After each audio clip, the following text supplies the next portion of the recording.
Assalamualaikum warahmatullahi wabarakatuh. Innal hamdalillah nahmaduhu wa nasta'inuhu wa nastaghfiruh wa na'udzu billahi min shururi anfusina wa min sayyiati a'malina. Man yahdihillahu fala mudilla lahu wa man yudlilhu fala hadiya lahu. Allahumma salli wa sallim wa barik ala nabiyyina Muhammadin sallallahu alaihi wasallam wa ala alihi wa ashabihi wa man sara ala nahjihi bi ihsanin ila yaumiddin, amma ba'd. Bapak Ibu jamaah salat subuh, semoga semua yang hadir baik secara offline ataupun secara Zoom senantiasa di dalam kesehatan dan perlindungan dari Allah Subhanahu wa taala. Kita awali kajian kita pagi hari ini dengan membaca basmalah terlebih dahulu. Bismillahirrahmanirrahim. Kajian Asmaul Husna kita hari ini akan memasuki nama Allah Al-Mani', yang maha mencegah atau menghalangi.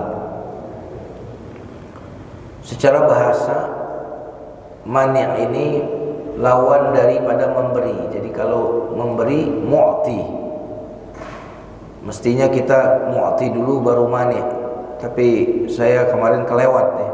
Insyaallah pada pertemuan berikutnya kita akan membahas nama Allah Al-Mu'ti. Al-Mu'ti memberi, lawannya adalah Al-Mani', menahan. Ini makna yang pertama dari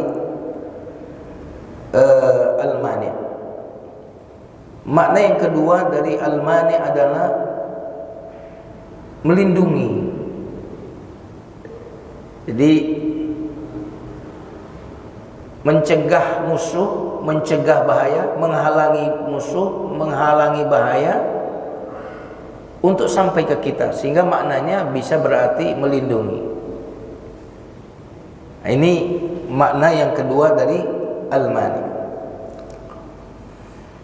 Nah, jamaah sekalian yang dimuliakan Allah Subhanahu wa taala, apa Al-Mani' terkait dengan Asmaul Husna?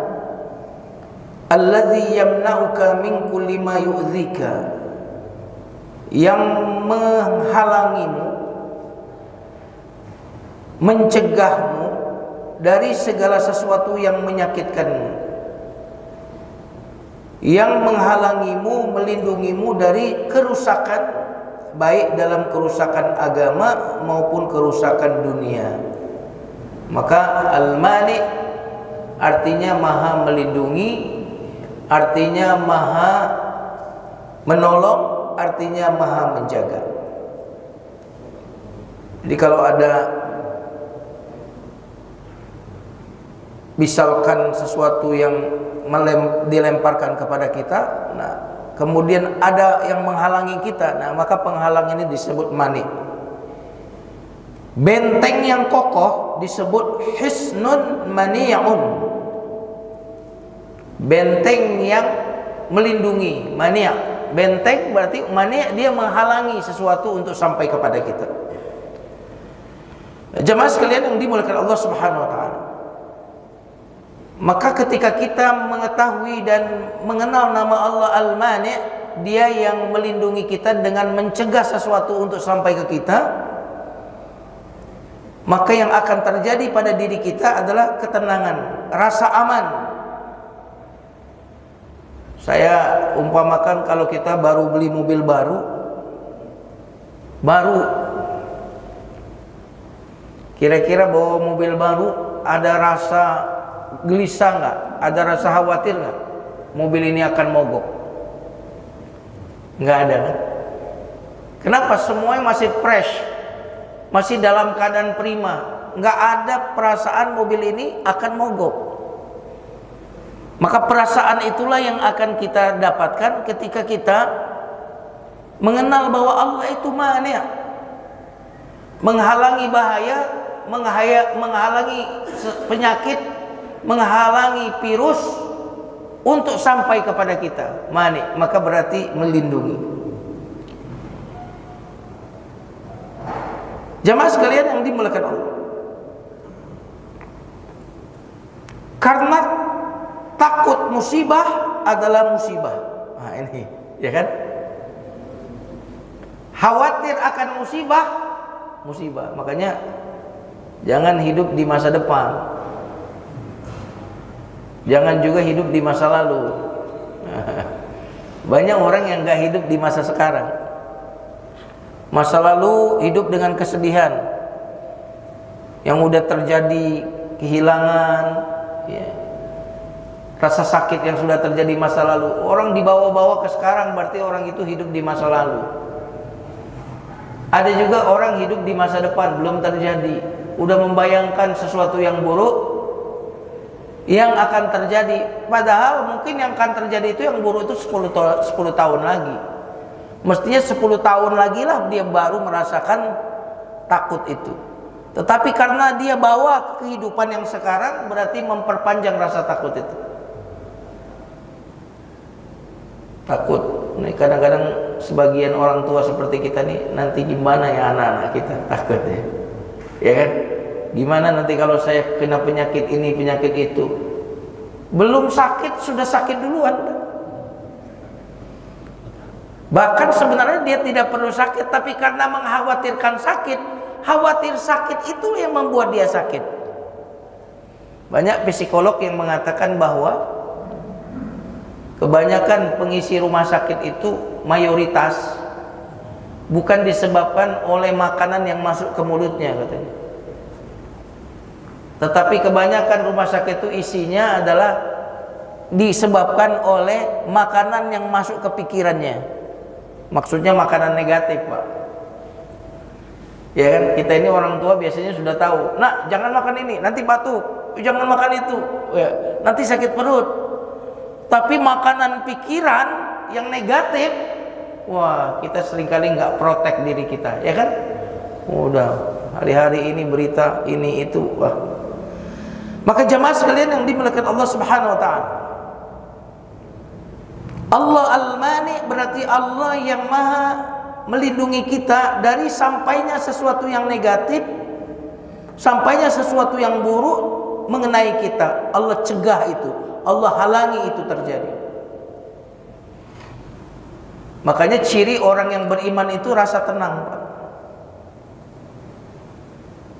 Ciri orang beriman. Makanya bicara tenang itu pasti orang beriman. Misalkan ayat yang paling populer ya, alladzina amanu wa tatma'innu qulubuhum bi dzikrillah, ala bi dzikrillah tatma'innu qulub.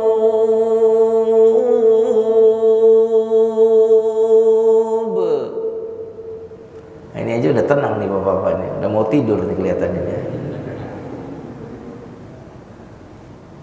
Alladzina amanu, orang-orang yang beriman, wa tatma'innu qulubuhum, yang tenang hati mereka bidzikrillah, dengan mengingat Allah. Mengingat Allah bahwa Allah maha menghalangi buruk menimpa dia, maha melindungi dia dari keburukan-keburukan yang akan menimpakan dia. Maka ciri orang yang beriman itu adalah rasa aman. Allah berfirman dalam surat Al-An'am, alladzina amanu wa lam yalbisu imanahum bizulmin ulaika lahumul aman, ulaika lahumul amnu wa hum muhtadun.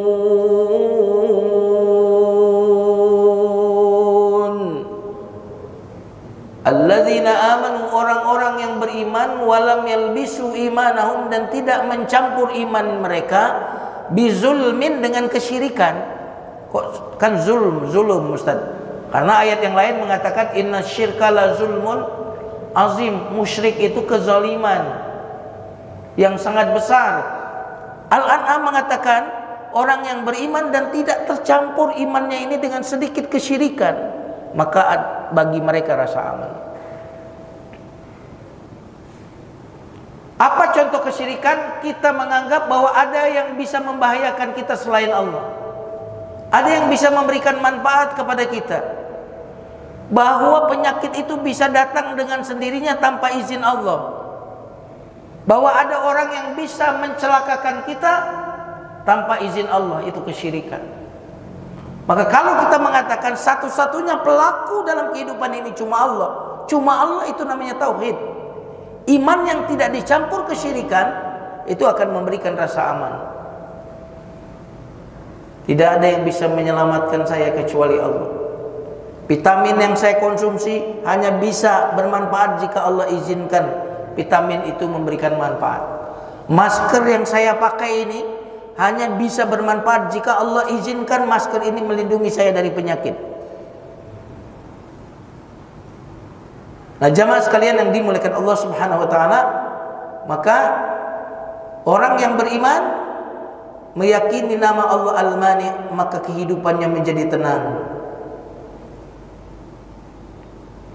Maka salah satu bentuk suuzon kita kepada Allah adalah kita khawatir tentang masa depan. Saya ulangi lagi kalimatnya.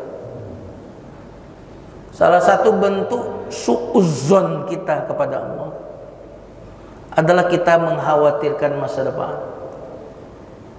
Saya khawatir masa depan saya. Suuzon kamu sama Allah. Berapa usia kamu? 50. Selama 50 tahun pernah nggak Allah lupa ngasih rezeki? Nggak pernah. Selama 50 tahun pernah kelaparan? Nggak pernah. Masa 50 tahun Allah nggak pernah lupa ngasih rezeki, ngasih makan? Lalu engkau suuzon di sisa usiamu yang tidak akan lama lagi itu? Bagaimana itu? Nah, maka Al-Mani, Allah maha menghalangi, maha mencegah kerusakan, keburukan menimpa kita, maka ini akan menimbulkan ketenangan. Makanya apabila Allah ingin menghukum orang-orang zalim, apabila Allah ingin menghukum orang-orang jahat, orang-orang kaya, orang-orang kuat, bahkan orang-orang cerdas secara IQ, kalau Allah ingin menghukum mereka, Allah buat kehidupan mereka penuh dengan rasa takut. Wah, ini Israel takut, Pak, dengar suara alarm takut.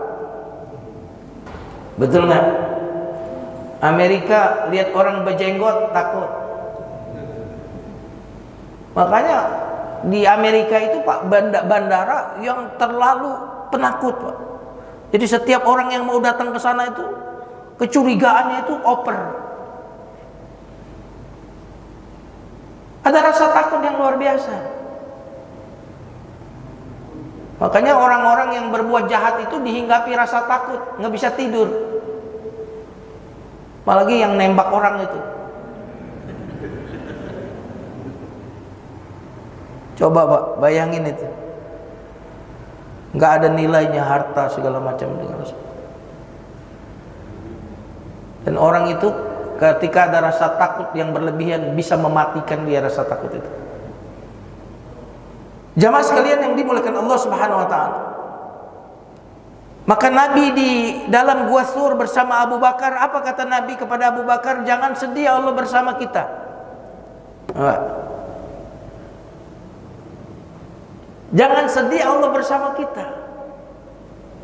Kalau mereka lihat ke bawah kaki kita, ke kaki mereka, ketangkap kita ya Rasulullah. Kata Nabi SAW, jangan sedih wahai Abu Bakar, Allah bersama kita.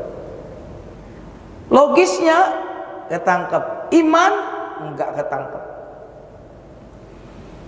Musa alaihissalam bersama kaumnya dikejar Fir'aun, di depan laut, di belakang Fir'aun dan bala tentaranya. Logis, berpikir logis, coba berpikir logis. Belakang musuh, depan laut merah, selesai, ya kan? Tapi iman kepada Allah mengatakan tidak. Kalla inna ma'i rabbi sayahdi. Jadi, Pak, kalau Anda, saya, kita merasakan aman karena sesuatu itu logis, normal, lalu kita merasa tenang. Ketenangan di saat-saat itu tidak menunjukkan kualitas iman. Betul nggak nih? Gimana tabungan? Lumayan Ustaz tabungan. Gaji gimana? Lancar. Udah tenang saya. Nah, tenang yang seperti itu bukan tenang iman. Tenang logis. Iya kan? Tenang yang logis seperti itu. Gimana tabungan? Aduh, tinggal 1 juta Ustaz. Nah, anak bayar kuliah bagaimana nanti? Tenang, pada saatnya nanti ada. Nah, itu ketenangan iman itu. Nah, jamaah sekalian yang dimuliakan Allah Subhanahu wa taala. Tidak akan, kata Nabi Musa, bisa mencelakakan kita. Allah bersama aku, kata Nabi Musa alaihissalam. Diabadikan semua itu. Nabi Hud yang diutus kepada kaum Ad itu saking pedenya menantang, fakiduni jami'an tsumma la tunzirun. Buatlah rencana buruk untukku kalian semua, jangan ditunda.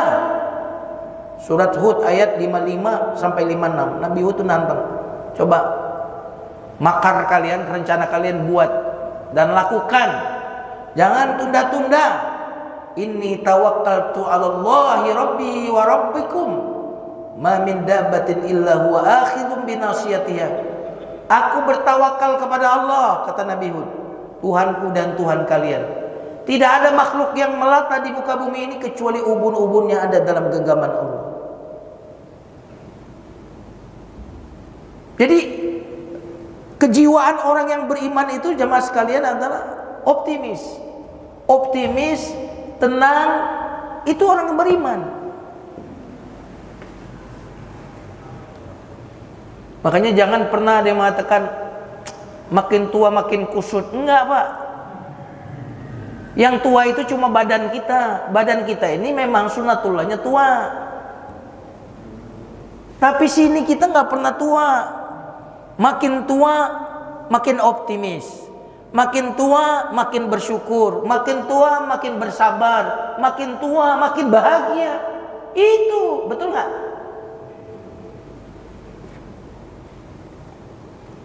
Daripada badannya masih muda tapi jiwanya sudah tua. Kenapa? Karena keyakinan kita Allah Al-Mani. Allah akan menghalangi, Allah akan mencegah keburukan-keburukan itu agar tidak menimpa kita, Dia melindungi kita. Makanya perasaan-perasaan negatif itu, Pak, itu yang lebih bahaya sebenarnya. Orang memiliki ketakutan seolah-olah semua manusia yang di hadapannya akan mencelakakannya. Curiga saja, ya. Maka orang-orang beriman sekali lagi hidup dalam benteng yang sangat kokoh, sangat nyaman, karena dia meyakini, karena dia beriman bahwa salah satu nama Allah dan sifat Allah adalah Dia Maha melindungi atau maha menghalangi keburukan untuk sampai kepada kita. Jamaah sekalian yang dimuliakan Allah, karena itu tugas kita bagaimana kita menjadi pantas untuk dimani oleh Allah, dilindungi oleh Allah. Karena gak semua orang itu dilindungi. Ada doa dalam surat Al-Mumtahanah. Sebentar, di materi saya ini ada ayatnya, tapi ada suratnya, tapi tidak ada nomor ayatnya. Jadi saya harus search dulu, ya. Ada firman Allah yang menunjukkan perlindungan yang luar biasa. Bunyinya fa innaka bi'ayunina. Oh, ini luar biasa. Ayat ini luar biasa. Bi'ayunina.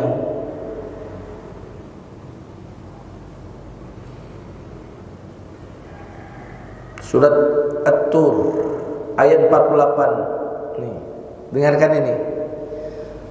Wasbir li hukmi rabbika fa innaka bi'ayunina. Sabarlah terhadap ketetapan Tuhanmu. Fa innaka bi'ayunina, karena engkau berada di dalam pantauan mata kami.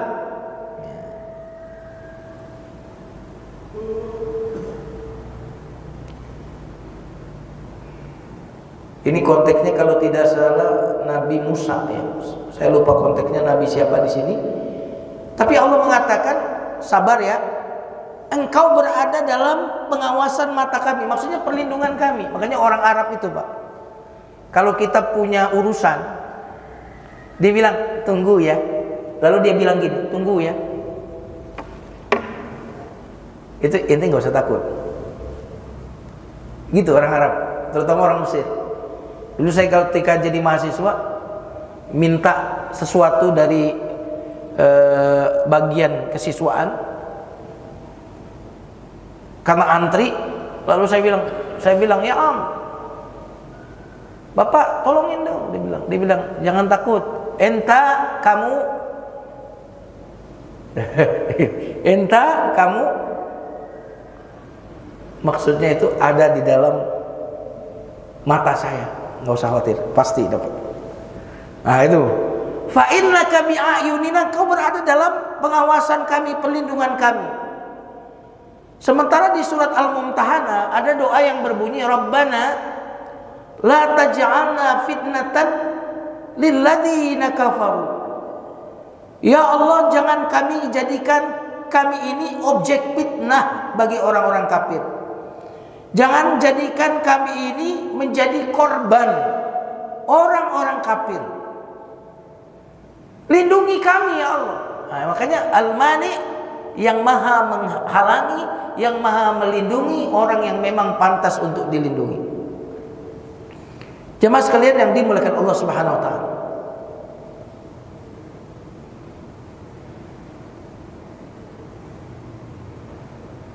Bagaimana caranya supaya kita layak untuk dilindungi? Hendaklah kita senantiasa bertakwa kepada Allah, menjalankan perintah dan menjauhi larangannya. Wa may yattaqillaha yaj'al lahu makhraja. Siapa yang bertakwa kepada Allah, Allah berikan jalan keluar. Wa may yattaqillaha yaj'al lahu min amrihi yusra. Siapa yang bertakwa kepada Allah, maka Allah jadikan urusannya jadi mudah. Innallaha ma'al ladzina amanu wal ladzina taqaw. Allah bersama orang yang beriman dan orang yang bertakwa. Takwa ini Pak kunci. Takwa itu apa sih? Menjalankan perintah dan menjauhi larangan. Kalau kita sudah takwa Pak, tidak akan Allah izinkan keburukan itu menimpa kita. Saya ulang lagi kalimatnya. Orang yang tidak bertakwa berarti melakukan dosa, Pak. Orang yang beriman itu lebih takut kepada dosa, melebihi takutnya kepada musuh. Saya ulang lagi kalimatnya, ini penting sekali. Orang yang beriman itu lebih takut kepada dosa, melebihi takutnya kepada musuh. Karena dalam perspektif Islam, semua musibah menimpa kita karena dosa. Jadi kalau nggak ada dosa, maka musibah ini tidak akan diizinkan sampai kepada kita. Kita terlindungi. Karena buat apa Allah menegur kita dengan musibah kalau kita nggak salah, Pak? Saya ulang lagi kalimatnya. Buat apa Allah menegur kita dengan musibah kalau kita tidak salah? Makanya ketakwaan itu adalah jaminan bahwa kita baik-baik saja. Kalau kita baik-baik saja, untuk apa Allah jewer kita? Untuk apa Allah ngasih bahaya kepada kita? Karena bahaya musibah adalah alat Allah untuk mendidik kita, Pak. Saya ulang lagi kalimatnya. Musibah itu alat yang Allah pakai untuk mendidik kita. Nah, kalau kita sudah baik, sudah takwa, untuk apa? Maka ketakwaan itu adalah benteng kita. Jangan sekali-kali membocorkan benteng kita dengan dosa. Nah, ini kalimatnya tiba-tiba datang. Jangan melobangi benteng kita, membocorkan benteng kita dengan dosa. Dosa membocorkan benteng. Sehingga ketika benteng itu bocor, maka banyak racun-racun yang bisa dimasukkan ke dalam benteng itu sehingga mengenai kita. Makanya kalau mau perang saja wasiat dari panglima perang kaum muslimin itu takwa, takwa, takwa. Pernikahan takwa, takwa, takwa. Bahkan ayat tentang takwa yang memberikan jalan keluar rezeki segala macam itu adanya di surat cerai, surat At-Talaq. Surat At-Talaq, surat cerai kan berarti ya. Wa may yattaqillaha yaj'al lahu makhraja wa may yattaqillaha yarzuqhu min haitsu la yahtasib wa may yattaqillaha yaj'al lahu min amri yusra. Itu surat itu, ayat itu ada di surat At-Talaq. At-Talaq artinya cerai. Subhanallah, berarti takwa itu akan menghalangi kita dari perceraian. Jamaah sekalian yang dimuliakan Allah Subhanahu wa taala. Allah memiliki obat yang banyak di apoteknya. Wah. Banyak obat. Saya sebut sengaja obat, karena di dalam musibah itu terdapat obat. Itu perkataan Ibnul Qayyim sih sebenarnya. Di dalam penyakit itu terdapat obat. Di dalam musibah itu terdapat obat. Jiwa kita, hati kita mendapatkan manfaat dari sebuah musibah. Betul nggak? Nah, maka kalau kita tidak melanggar, berarti kita dimani, dijaga oleh Allah. Tapi kalau kita melanggar, berdosa, Allah memiliki banyak obat. Dan obat yang Allah miliki itu pahit-pahit, Pak. Nah, maka kalau kita ingin mendapatkan mani, perlindungan dari Allah, maka sekali lagi hendaklah kita menjadi orang-orang yang bertakwa. Pernah Nabi Shallallahu Alaihi Wasallam menuju suku Yahudi yang bernama Bani Nadir. Bani Nadir ini salah satu suku Yahudi yang Nabi punya kesepakatan, ada komitmen. Maka Nabi menagih komitmen itu kepada suku Bani Nadir. Sampai di kampung Bani Nadir ini, Nabi duduk di pinggir tembok situ. Tiba-tiba orang Yahudi tadi merencanakan naik ke atas, lalu ingin menjatuhkan batu besar kepada Nabi di bawah. Jadi sebagian ngobrol sama Nabi, sebagian sudah naik ke atas untuk kemudian menjatuhkan batu kepada Nabi Sallallahu Alaihi Wasallam. Pada saat itu maka datanglah Jibril kepada Nabi Sallallahu Alaihi Wasallam, lalu memerintahkan Nabi untuk segera pergi.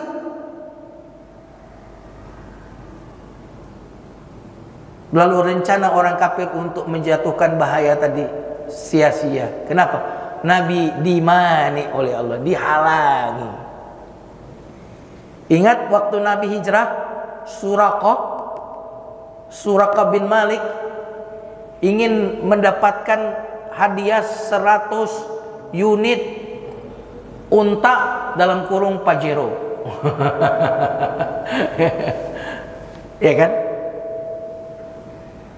Karena siapa yang mendapatkan Muhammad dalam keadaan hidup atau mati akan mendapatkan 100 ekor. Bahkan sebelum itu Nabi kan dikepung rumahnya. Nabi dikepung rumahnya sebelum hijrah itu. Dan Nabi keluar sambil membacakan surat Yasin, wa ja'alna min baini aydihim saddan wa min khalfihim saddan fa aghshaynahum fahum la yubsirun. Kami jadikan di depan mereka penutup, belakang mereka penutup. Kami tutupi penglihatan mereka, maka mereka nggak lihat. Nabi keluar di malam hari itu, lalu menaburkan pasir di kepala mereka semuanya itu. Selamat Nabi. Kenapa? Dimani oleh Allah, dijaga oleh Allah. Dikejar Suraqah, dijaga oleh Allah. Maka komentarnya Suraqah apa? Ketika dia sudah dekat Nabi, terjatuh kudanya. Bangkit lagi, kejar lagi, terjatuh. Kata Suraqah, aku tahu orang ini dimani. Maksudnya apa? Dilindungi. Jamaah sekalian yang dimuliakan Allah Subhanahu wa taala. Yang bisa menghalangi kita itu bukan jabatan, Pak. Yang bisa menghalangi kita dari musibah itu bukan uang. Sudah kita saksikan hari-hari ini, di mana orang punya jabatan, di mana orang punya uang, tidak bisa menyelamatkan diri, Pak. Betul atau tidak? Yang bisa menyelamatkan diri kita kelurusan, Pak. Jadi orang lurus. Jangan bengkok-bengkok. Karena bengkok kita tadi membocorkan benteng kita. Mari kita lihat kisah berikutnya. Seorang wanita yang salehah memasak makanan dengan menggunakan wajan yang bekerja dengan sistem uap. Nggak tahu kayak apa nih. Di sini begitulah. Ternyata alat masaknya dia ini terjadi kerusakan. Dan sebentar lagi ini akan meledak. Tiba-tiba beberapa detik akan meledaknya wajannya dia ini, ada yang mengebel rumahnya. Keluarlah dia untuk membuka rumah tadi. Ketika dia buka, dia keluar rumah, mana nih? Kok nggak ada orangnya ngebel tapi nggak ada. Ternyata yang ngebel itu anak-anak, Pak. Anak-anak tetangga yang suka main sama dia. Jadi ngebel terus lari, ngebel lari. Saat dia keluar itu, apa yang terjadi? Kompornya tadi meledak, Pak. Dan dia terselamatkan. Memang kita nggak dapat wahyu, tapi kita dapat ilham. Kenapa wanita ini seperti itu? Karena dia wanita soleha, maka Allah protect dia, Allah mani' dia. Makanya bahasa Arabnya imunitas manna'. Mana'ah itu imun artinya, Pak. Imun itu dari kata mani'. Bapak cek nanti di bahasa Arabnya imun apa? Subhanallah. Ya, mari kita lihat lagi. Ada lagi kisah seorang yang melakukan perjalanan sudah menempuh 1.500 km dan sampailah dia di depan rumahnya. Ketika sampai di depan rumahnya, baru kemudian mobil tersebut boleh dibilang entah rodanya, entah apa, pas sudah sampai di depan rumahnya rusak bis itu. Padahal kalau dia melakukan kerusakan itu entah copot ban, Pak, itu di perjalanan dengan kecepatan 80, 90, maka yang akan terjadi celaka lah itu yang ada di dalam mobil tadi. Tapi kok bisanya copot rodanya itu pas di depan rumahnya. Mana? Pernah nggak Bapak pulang kampung, bannya pecah pas di depan bengkel? Pernah nggak? Kayaknya sih nggak pernah pecah ban saya, Ustaz. Saya bahkan dilindungi dari pecah ban, Ustaz. Hebat sekali. Tapi kalau kita pecah ban itu pas di depan tukang tambal ban. Padahal kalau kita melewati tambal ban ini, karena pulang kampung kita akan melewati hutan jauh, dan saat itu pecah di jalan situ, mungkin kita akan bermalam di hutan itu dan berhari-hari kita di situ untuk mencari pertolongan. Tapi ini kok kejadiannya pas betul di depan tukang ban. Ini orang mana ini?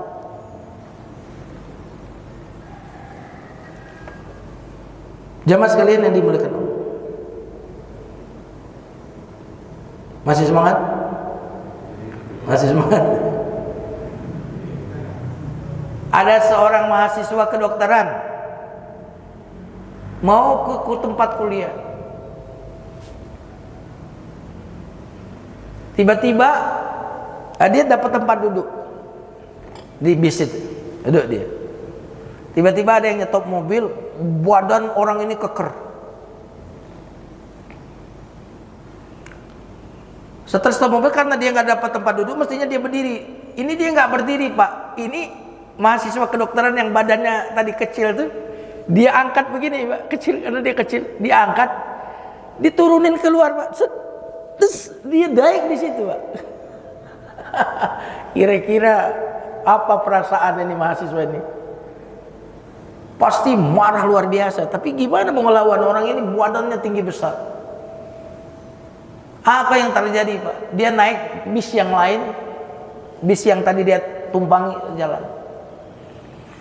Ternyata tiba-tiba dia lewatin bis ini mengalami kecelakaan dan semua penumpang meninggal dunia.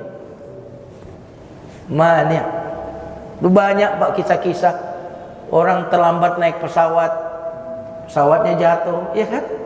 Udah banyak.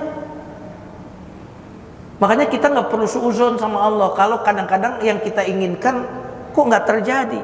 Boleh jadi Allah sedang sedang melindungi kita.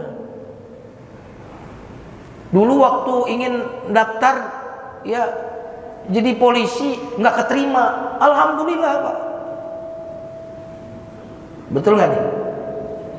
Ya, akan ada polisi yang baik, ada yang soleh, ada, ya kan? Bener nggak? Yang suka bunuh juga ada. Jangan-jangan nih kamu kalau keterima kayak dia tuh, iya kan? Tentu oknum polisi yang baik ada. Dalam semua profesi ada orang-orang soleh, betul nggak? Banyak sekali keinginan kita yang kalau itu tercapai itu menjadi musibah, bukan cuma musibah dunia, Pak. Musibah agama, Pak, kita itu. Ini paling berat tuh musibah agama.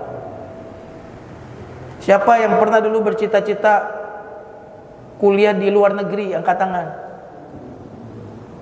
Saya dulu mestinya, saya dulu kalau dapat beasiswa udah di Eropa saya. Enggak, boleh jadi kamu kalau di Eropa bebas seks, bebas minuman keras. Tentu tidak semua orang yang keluar negeri seperti itu, ya kan? Kamu boleh jadi rusak, orang lain nggak rusak karena lingkungannya, karena ini, karena itu. Saya cuma ingin mengatakan bukan berarti jadi polisi buruk. Saya bukan ingin mengatakan kalau sekolah ke luar negeri itu buruk, bukan itu yang ingin saya sampaikan. Yang ingin saya sampaikan bahwa ada banyak harapan kita, keinginan kita yang nggak diberi oleh Allah, justru itu penyelamatan Allah terhadap kita. Itu poin yang ingin saya sampaikan. Jamaah sekalian yang dimuliakan Allah Subhanahu wa taala. Di YouTube ada seorang anak sedang nunggu bis. Bis nih duduk di sini. Nggak tahu karena sebab apa dia bergeser dikit ke sini. Belakang. Baru dia ke belakang mobil bis itu nabrak tempat dia berdiri tadi. Wah, banyak tuh di YouTube itu yang gitu-gitu. Ada sesuatu yang jatuh dari atas, dia cuma bergeser dikit, dus jatuh. Seandainya dia tetap di situ tadi. Jamaah sekalian yang dimuliakan Allah Subhanahu wa taala, berapa kali kita dilindungi oleh Allah? Di jalan raya itu, Pak, penuh bahaya. Kalau kata Pak Kasturin, kalau pakai motor itu langsung aspal. Saya ingat banget perkataan Pak Kasturin. Kalau mobil masih ada jarak sama aspal. Kalau motor sama aspal, berapa kali kita dilindungi oleh Allah Subhanahu wa taala. Makanya kenapa kita kalau mau keluar rumah, kita doa bismillahi tawakkaltu 'ala Allah la haula wala quwwata illa billah. Siapa yang membaca itu, Pak? Kalau kita keluar rumah membaca itu, maka dikatakan kepada kita, wukita, kamu dilindungi. Kufita, engkau dicukupi. Hudita, kau diberikan petunjuk. 3 didapat, Pak. Lalu setan menggoda orang yang berdoa tadi. Lalu dia lihat orang ini terproteksi Gimana saya mau mencelakakan orang yang dilindungi, dicukupi, diberikan petunjuk? Nggak jadi itu. Ya mas sekalian yang dimuliakan Allah Subhanahu wa taala.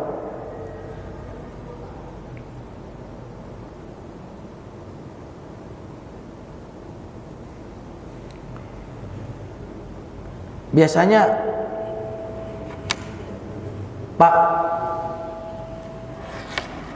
para koruptor itu punya backing nggak, Pak?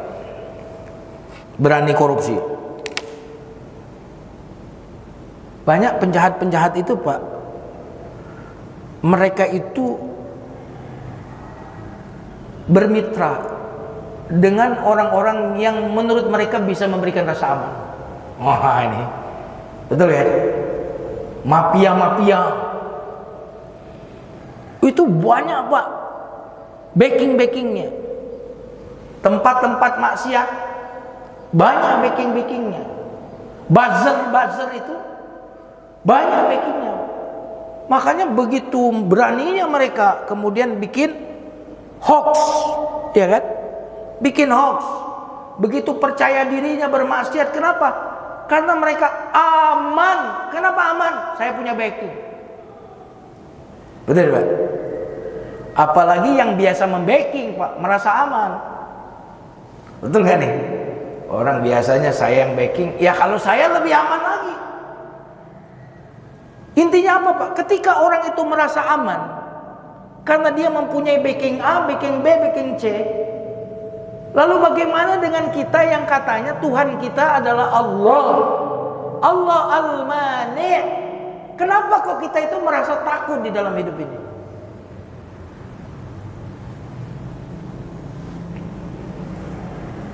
Tetangga saya dulu tetangga saya, ibu-ibu itu di dalam mobilnya ada rompi Pak polisi, rompinya doang.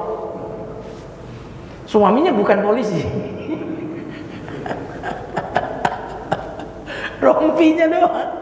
Karena tetangga saya tanya, emang ada keluarga polisi? Enggak, Pak Ustaz. Lah itu kenapa? Ya biar yang macam-macam di jalan, ya nggak berani, Ustaz, ada rompinya Pak polisi. Waduh. Maka kita ini orang beriman, Pak, mestinya kejiwaannya, perasaannya tenang, plong, optimis, bahagia. Buat apa, Pak, beragama kalau kita ini kok jadi orang gelisah? Nah, jemaah sekalian yang dimuliakan Allah Subhanahu wa taala,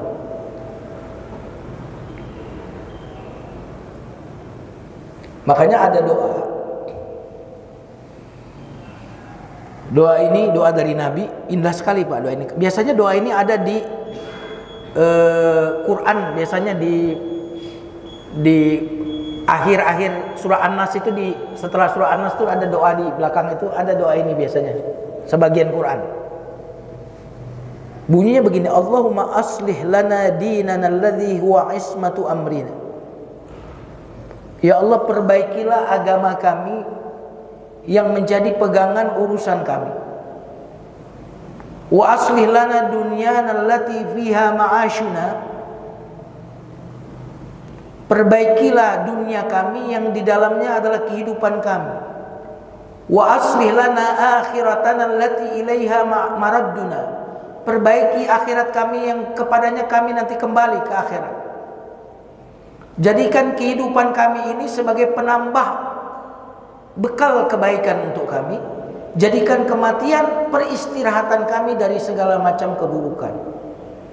Ini doa jemaah sekalian yang dimuliakan Allah. Doa kita minta dijaga, jangan sampai dunia akhirat kita ini rusak. Perbaiki ya Allah dunia kami. Kami hidup di dunia, perbaiki urusan dunia kami. Ya Allah, perbaiki agama yang aku pegang ini ya Allah. Karena ini adalah pegangan hidupku ya Allah. Jangan sampai rusak. Lindungi kerusakan akidahku. Lindungi kerusakan ibadahku ya Allah. Nah, ini kita minta agar Allah menjaga kita.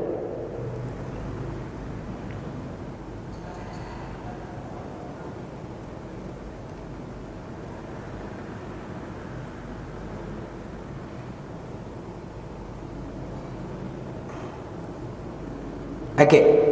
Terakhir ya, ini karena banyak sekali yang ada di buku saya ini.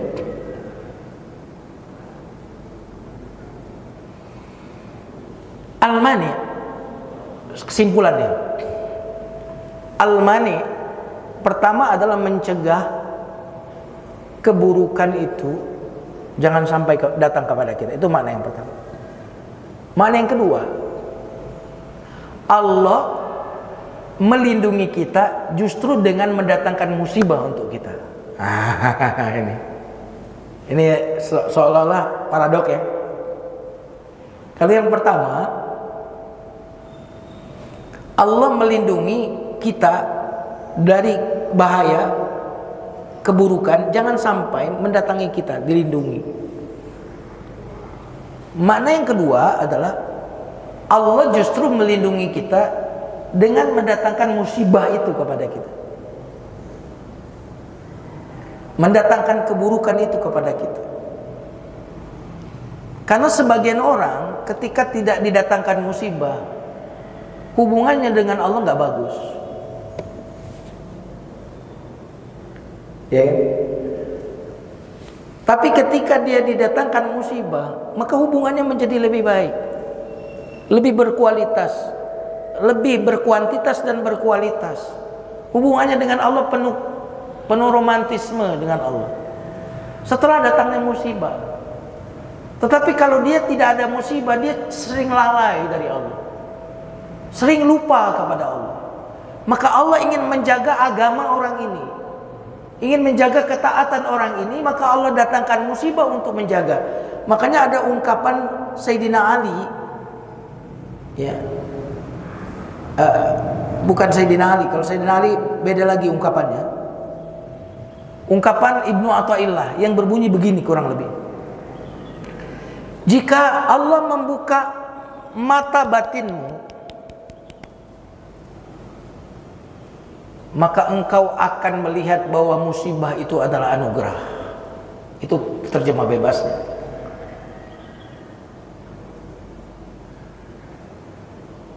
Karena musibah itu bukan tujuan Allah.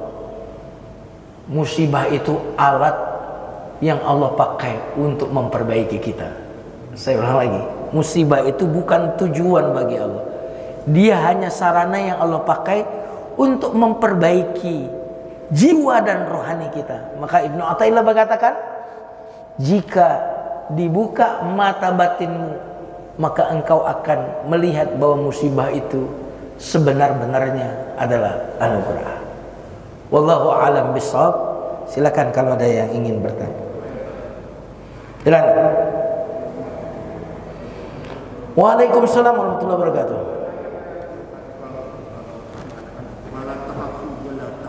Iya. Luar biasa. Jangan takut dan jangan bersedih. Ini memang bahasa Quran itu begitu. Justru kita berlindung dari takut dan bersedih.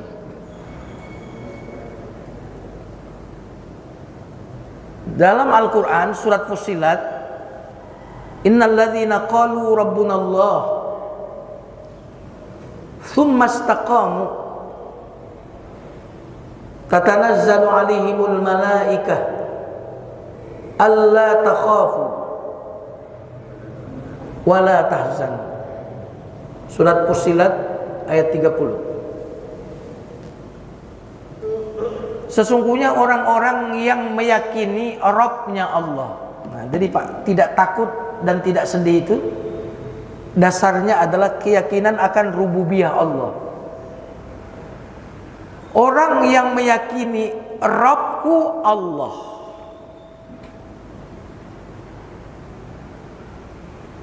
kemudian konsisten dengan keyakinan ini, istiqomah. Kenapa? Karena tidaklah ada orang yang mengatakan Tuhanku Allah kecuali akan diuji. Iya kan? Allah itu maha pemberi rezeki. Aku yakin. Diuji, seret rezekinya. Masih yakin nggak? Iya kan? Orang-orang yang yakin Rabb-nya Allah, sayangnya terjemah Rabb ini Pak Kalau di Indonesia kan jadi kurang feel-nya. Rob itu apa sih? Kalau dalam konteks manusia, Rob itu adalah ayah atau ibu bagi anak. Kalau dalam konteks tanaman, Robnya tanaman itu adalah petaninya. Kalau konteks ternak yang punya ternak itu, yang menjaga, yang memberikan makan, maka dia Robnya. Makanya waktu Abraha ingin menghancurkan Ka'bah, aparat Abraha itu mencuri onta-onta, termasuk ontanya kakeknya Nabi Abdul Muttalib dicuri. Ketika kakek Nabi berjumpa dengan Abraha, silakan lihat di tafsir Ibnu Katsir kisah ini ketika menafsirkan surat Al-Fil. Abraha melihat kakek Nabi ini wibawa, digelar tuh karpet merah, kursi duduk. Lalu apa kata kakek Nabi? Abraha, aku dengar kau mau menghancurkan Ka'bah ya? Kata Abraha, benar. Tapi aku menemuimu ini Abraha, aku ingin menanyakan mana unta-untaku yang dicuri oleh aparatmu itu. Kata Abraha, saya ini ingin menghancurkan Ka'bah, tapi kau malah bukan mempermasalahkan itu, tapi mempermasalahkan untamu. Kata Abraha. Nanti baca di surat Al-Fil ya, Ibnu Katsir ya, kisah ini. Kalau Ibnu Katsir itu tafsirnya nggak panjang, Pak, jadi nggak enak. Bacain.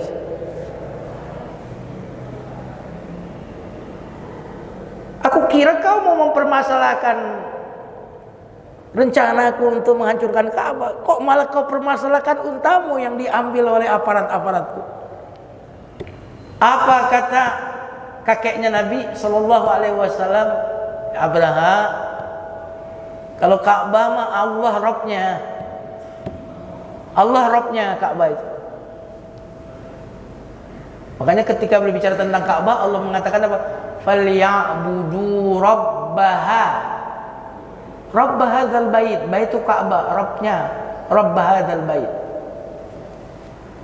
Kalau Ka'bah itu Allah Robnya, nanti kamu mau hancurin Ka'bah urusannya sama Allah. Karena Ka'bah itu Robnya adalah Allah. Lah kalau unta ini, unta aneh Robnya. Urusan unta, urusan mana? Gitu. Urusan Ka'bah ente urusannya sama Allah. Silakan nanti sekali lagi dirujuk ke tafsir Ibnu Katsir surat Al-Fil ya. Jadi Rob itu pemilik, pemelihara, itu Rob. Yang kalau tanaman tadi harus dikasih pupuk, terus yang akan menghancurkan tanaman ini dijauhkan, itu Rob. Maka Rob itu memenuhi kebutuhan apa yang dia pelihara, melindungi apa yang dia pelihara tadi dari bahaya. Sesungguhnya orang yang meyakini Robnya Allah, tuh, surat Fussilat ayat 30.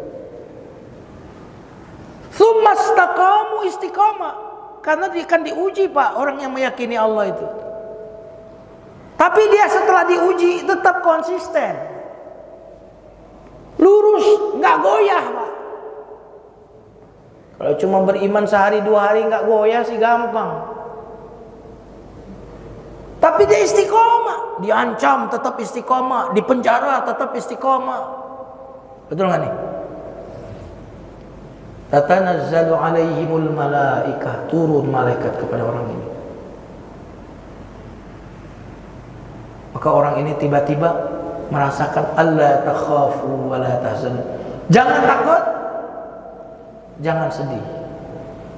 Berarti dia masa lalunya jangan sedih, masa depannya nggak usah takut. Subhanallah. Wali Allah ciri wali Allah itu dia tidak takut. Jadi kalau masih takut masa depan, itu pasti wali kelas. Wali Allah tuh nggak takut rezeki, Pak. Wali Allah tuh nggak takut nggak makan besok. Dunia dia nggak takut urusan dunia. Yang takut tuh soal akhirat.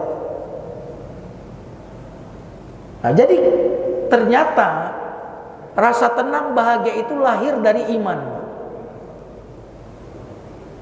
Nah,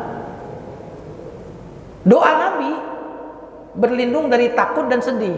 Allahumma inni a'udzubika minal hammi, sedih, khawatir, wal hazani, sedih. Kenapa Pak berlindung dari takut dan sedih? Karena akan mengakibatkan ajz. Ajz ini lemah fisik. Wal kasal, lemah mental. Sumbernya apa lemah fisik itu? Cemas, sedih. Dan orang yang beriman cirinya selamat dari takut dan selamat dari sedih. Maka beruntunglah orang-orang yang sudah benar imannya. Maka kalau kita ada kesedihan yang berlebihan, ada rasa takut yang berlebihan, ketahuilah bahwa itu menunjukkan lemahnya iman kita. Setuju ya? Wallahu a'lam bishawab. Ada yang lain? Assalamualaikum. Waalaikumsalam. Jangan yang susah-susah. Beliau ini kalau nanya suka susah-susah. Saya ada istilah man aroba nafsahu makon aroba. Oke. Ya, bicara tentang konsep asmaul husna itu, kenapa saya senang sekali mendengarkan? Karena itu adalah manifestasi bagaimana saya jauh lebih mengenal Allah. Nah, tapi akan sia-sia maknanya kalau saya sendiri tidak mengenal diri saya. Siap. Saya tanya ke Ustaz itu perihal bahasa yang tadi saya sampaikan. Man aroba nafsahu, barang siapa yang mengenal dirinya, otomatis dia akan. Ya. Ya, pertanyaan. Saya melihat dalam kehidupan sehari-hari justru banyak beberapa yang rutin dalam ibadah, rutin dalam berolahraga, menjaga makan benar-benar bersih. Tapi ketika ada musibah menimpa, terkadang mereka berpikir, kenapa musibah ini datang kepada saya? Itu aja sih. Ya. Bagaimana penjelasan kira-kira? Ya, pertanyaan yang bagus. Ungkapan man arafa nafs itu bukan hadis yang jelas. Siapa yang mengenal diri maka akan mengenal Tuhannya. Justru yang benar bukan begitu sebenarnya. Yang benar siapa yang mengenal Tuhannya maka dia akan mengenal dirinya. Orang-orang yang nggak tahu diri itu adalah orang-orang yang melupakan Tuhan. Betul nggak? Dia mengenal Allah Khalik, pencipta, berarti dia itu makhluk. Dia mengenal bahwa Allah itu Ar-Razzaq, pemberi rezeki, berarti kamu adalah yang diberi rezeki. Dia mengenal Allah Al-Qawi, Allah Maha Kuat, kamu tuh lemah. Jadi siapa yang mengenal Allah maka dia akan kenal diri. Dari mana dia mengenal diri? Dari Allah. Emang Allah ngasih tahu diri kita? Ngasih tahu.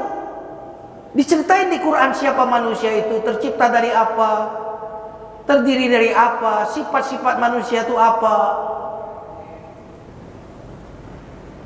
Iya kan? Dari Nabi Adam, Nabi Isa itu dari mana penciptaannya? Dijelaskan. Dalam kandungan manusia itu prosesnya apa? Itu di Quran dijelaskan detail. Bahkan nanti di alam kubur, apa yang akan terjadi dengan manusia diceritakan. Jadi siapa yang mengenal Allah maka dia akan mengenal dirinya.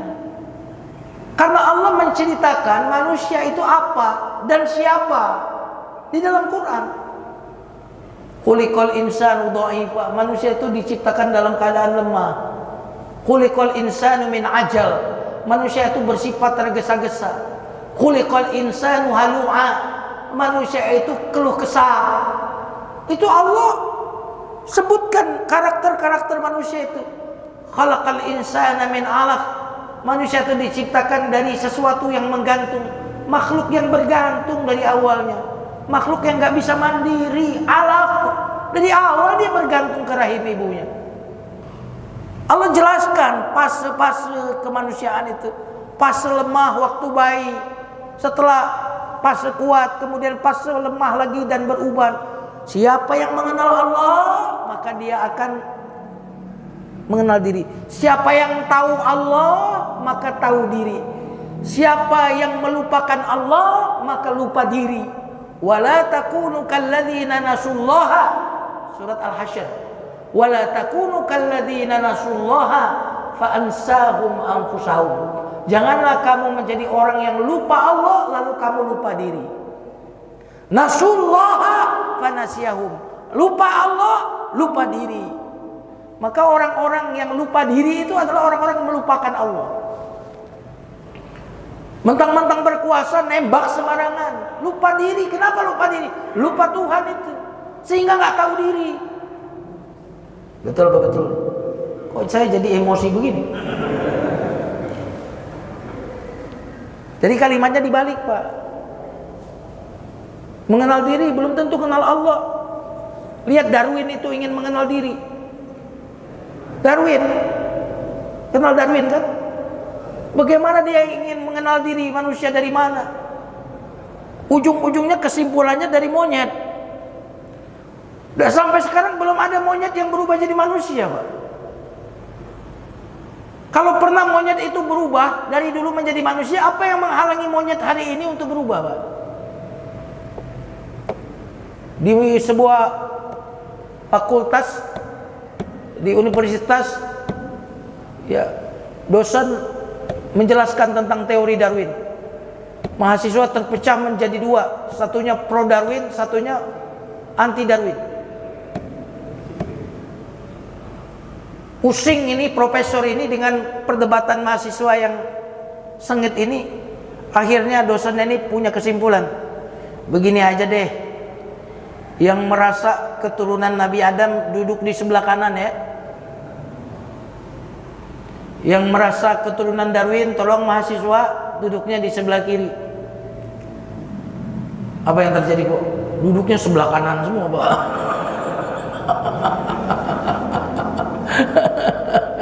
Tadi debatnya sengit banget ya.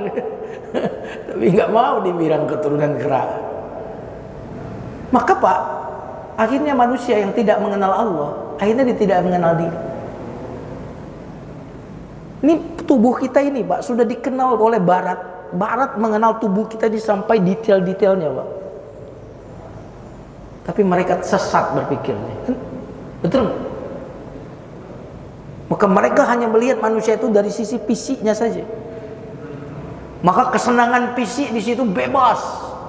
Bebas sebebas-bebasnya. Bahkan boleh mabuk asal nggak mengganggu orang, Pak. Bagi mereka itu kemerdekaan. Jadi gimana? Boleh nggak mabuk? Boleh, asal jangan ganggu orang. Makanya di Australia itu, Pak, kalau mabuknya belum sampai menghancurkan fasilitas umum itu nggak ada masalah, Pak. Jadi saya naik kereta gitu waktu di Australia kemarin, ada orang ngaco, mabuk, teriak-teriak gitu, tapi dibiarin aja, Pak. Dia pertama tidak mengganggu orang, kemudian tidak merusak fasilitas umum, cuma sempoyongan begini gitu jalannya, sambil ngoceh, ngomel-ngomel gitu. Tapi dia tidak merusak. Di Barat itu boleh begitu. Lihat bagaimana mereka melihat manusia dari aspek fisiknya saja, nggak kenal dia. Nah, maka yang benar adalah sekali lagi, siapa yang kenal Allah maka akan tahu diri. Gitu, Pak. Apa? Apaan coba?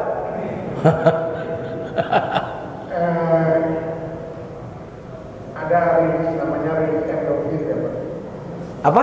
Rilis endorfin. Apa itu? Endorfin itu rasa ketenangan, kenyamanan. Hormon yang dihasilkan oleh otak. Nah, dalam satu rilis itu kan rasa nyaman, rasa tenang, rasa damai akan muncul ketika posisi hati dengan akal itu lebih tinggi posisi hati. Ya. Itu ada kesan saya sebenarnya. Karena pembicaraan, karena hormon endorfin itu kan banyak orang mencari endorfinnya. Oh ya. Sampai Hormon. yang olahraga ekstrim. Iya, siap. Lain-lain tapi narkoba dan lain-lain. Iya, siap. Padahal kalau tadi kami kembali ke indah perilaku mainan itu, sebetulnya endorfin itu akan lahir ketika kita lebih banyak bersembunyi. Iya. Ya. Jadi itu salah satu kuncinya. Siap. Iya, luar biasa. Nah, makanya dalam salah satu kajian itu Allah akan menarik tubuh orang-orang yang selalu bertingkah, karena kepala ini selalu beranalogi berlain-lain, makanya harus dilatih dengan posisi banyak posisi. Iya. Posisi hati harus lebih Luar biasa. daripada posisi akal. Iya. Ini menarik sekali. Jadi fisik kita, Pak, fisik kita harus dipimpin oleh akal kita. Akal kita harus dipimpin oleh hati kita. Itu urutannya. Contohnya begini. Ketika fisik kita mau memakan makanan yang enak tapi membahayakan, akal kita bilang jangan. Ya kan? Bener ya? Enak-enak itu, tapi itu akan merusak tubuhmu. Iya kan? Tapi kalau fisik yang memimpin akal, maka yang terjadi adalah fisik ini mengkonsumsi sesuatu yang merusak tubuh, lalu akal ini diperintahkan untuk mencari justifikasi. Ya kan, gitu kan? Nah, karena akal ini bisa menjustifikasi, maka yang harus menjadi pemimpin adalah hati kita. Kata Nabi SAW, ingatlah bahwa di dalam tubuh itu ada segumpal daging yang apabila dia baik, ini menarik, maka akan baik seluruh anggota tubuh. Ingat, apabila dia rusak, rusak juga seluruh tubuh. Ingat, itu adalah hati. Maka hati ini, Pak, akan memancar di wajah. Hati ini kalau baik, kalau dia tenang, kalau dia bahagia, kalau dia bersyukur, itu akan memperbaiki, Pak, penyakit-penyakit yang ada di fisik kita. Bahkan jika obat yang paling top sekalipun diminum oleh orang yang hatinya kacau, hatinya penakut, gelisah, maka obat ini tidak akan berefek, Pak. Makanya seringkali kita itu sebenarnya sembuh kita itu karena hati. Yakin sama dokter itu, ketemu dokter langsung sembuh, Pak, belum minum obat. Itu dokter langsung. Itu artinya di sini gitu loh. Ya, pokoknya kalau udah ketemu dokter itu udah sembuh aja udah. Ada orang yang begitu. Kenapa? Karena hatinya ini terikat gitu. Nah, maka hati ini raja, Pak. Yang lain itu ngikut. Makanya penduduk surga itu wajah mereka berseri-seri. Kenapa? Hati mereka bahagia. Penduduk neraka wajah mereka muram, hitam, kelam. Kenapa? Hati mereka hitam. Nah, karena itu, ya, dengarkan ini, Pak. Ada orang yang banyak sekali mengkonsumsi makanan yang tidak sehat, tapi hatinya dipenuhi dengan rasa tenang, tidak khawatir. Faktanya dia tetap sehat.